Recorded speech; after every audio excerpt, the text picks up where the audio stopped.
Hey everyone, Sturm here. Want to start by saying thank you to everyone who has helped make my return to streaming and content creation a great experience. It's been awesome. Today, going to be talking about the game World War III, developed by the Farm 51. Before we begin, please consider hitting that subscribe button and bell. So, World War III is a multiplayer first-person shooter that recently had its closed beta launch on November 25th. Now, this game has been seeing quite some attention.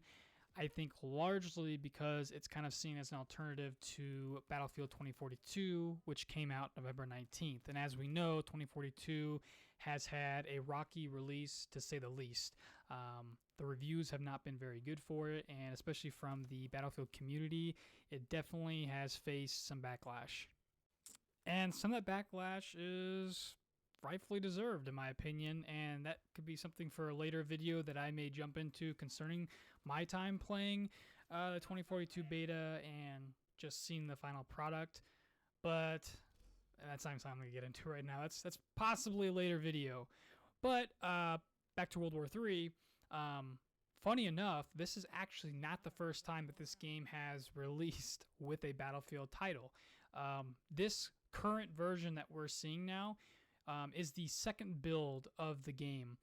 The first build came out in 2018, released on October 19th, and that was right next to Battlefield 5, which released November 9th, 2018. And just like now, World War III, the 2018 release, was seen as an alternative to Battlefield 5 for fans who did not like the direction the DICE was taking or the final product of the game itself. So I feel like just like now, that was a decent portion of the platform that World War III was standing on. Now, the first iteration of World War III, its launch was a huge mess. A lot of it was due to a patch that was released the same month it came out, which resulted in over 50% of players facing issues ranging from game instability, various bugs and glitches, and probably the largest problem being an absolutely broken matchmaking to the point where players couldn't even connect to the servers. This current release of World War III comes after a year-long overhaul from the developers. From the time I've played the closed beta, I have seen that they do have this same passion they had when they started World War III. The closed beta started off a little rough. No one, if I recall correctly, could play on the 25th due to some kind of problems with the servers. I do know that they closed them down to do maintenance. They did get it running the next day, so players could finally jump in the matches and start playing. We have seen some, performance issues or other bugs, and they usually take the servers off for a little bit to do some patches or do some updates, but the developers have stayed on top of these bugs and honestly have been doing really good work trying to address these performance concerns so far in the beta. There are still issues, but overall, I would say the developers have been pretty good at trying to tackle these and get them out of the way or fix whatever's going wrong so we can still play the beta before it goes to open release. I have followed World War III since its original release in 2018. Was disappointed with how the launch went, the eventual pulling it off the Steam Marketplace. So I was pretty interested when they announced the overhaul that they were doing, and then they were going to have a closed beta. So having played the closed beta now and playing the originally back in 2018, it's nice to see that the game still kind of has that core indie game feel to it.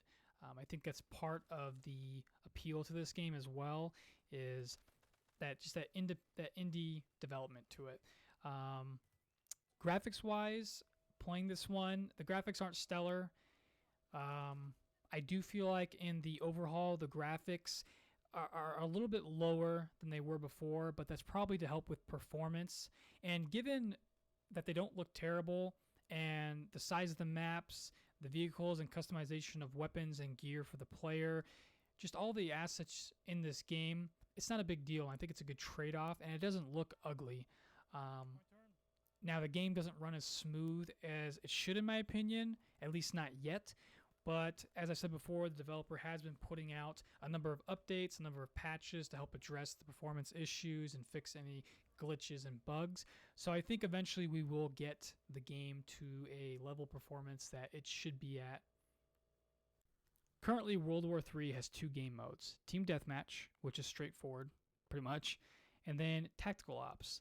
Tactical Ops, I would say, is similar to Battlefield Conquest. You have 2 teams fighting for control of strong points. Each strong point in World War III has 2 nodes. So if you have strong point A, it will have A1, A2 nodes. And then B is the same way, B1, B2 nodes. A team will have to capture both nodes, and that strong point will begin generating points for their team. Once a team accumulates a certain number of points, you're victorious for that round. Tactical Ops is the mode I feel like the developer showcases the most when they're showing off gameplay footage for this game. And to me, I think it really lets World War III shine. It's definitely my favorite game mode.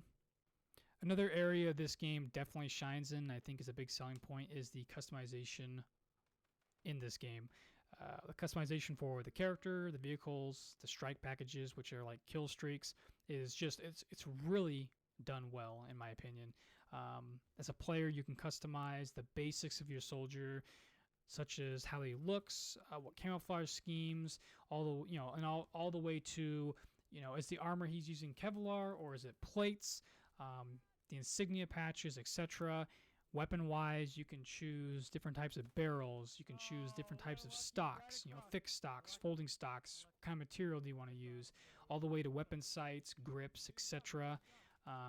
The vehicles as well, if I'm not mistaken, they also offer customization. Various loadouts or maybe special attachments like smoke launchers.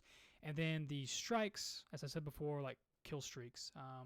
You gain points during a round by actions that your character does, taking a point, defending a point, kills, etc. And as you accumulate those points, you can use them to call in strikes. So you might call in a recon drone, a UAV of some kind, or might call in a vehicle drop, which could be a drone tank or an Abrams, a Leopard, a T-90. And you can customize that when you're setting up your strike packages. You can call artillery strikes, guided missiles, air strikes, and you can customize those. Like, for instance, an artillery strike can be geared towards using high explosive shells, or they can use anti-armor shells. So there's a lot of customization in this game, which is awesome. It's one of my favorite parts about this game, and why I can see, myself playing this longer, just because there's a lot of different ways you can do things to fit your play style. Now, the sore points for this game, for me, would be collision, audio, and performance.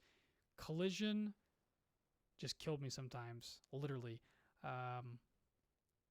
On one map, there's apartment buildings, and they have basements you can run into. They have openings for the main level you can run into.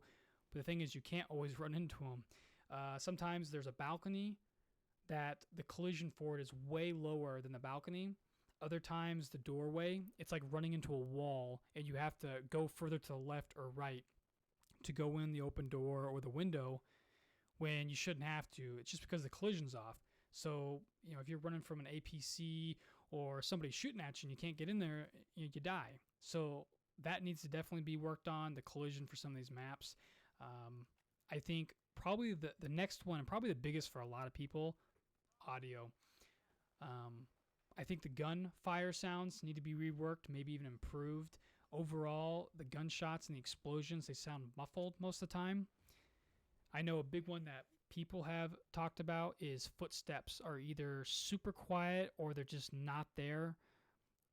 So that's something else I think that needs to be worked on as well. I think the audio overall just needs a big overhaul or a redo, because it's just really poor, the state it's in right now.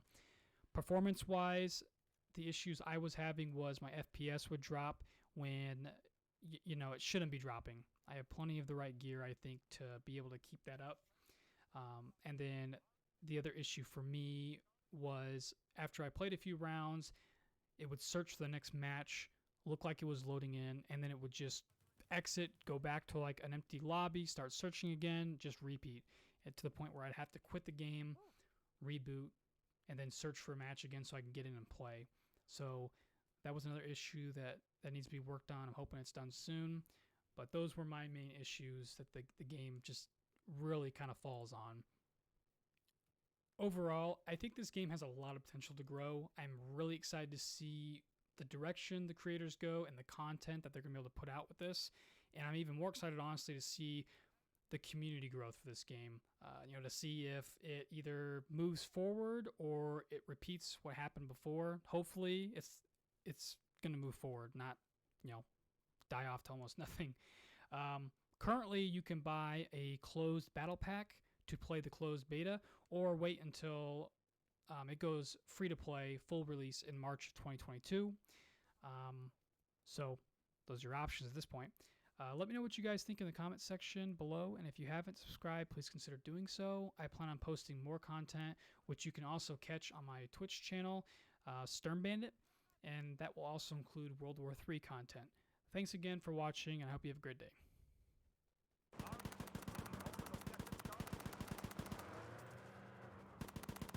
Oh yeah, beep bop boop, Terminator.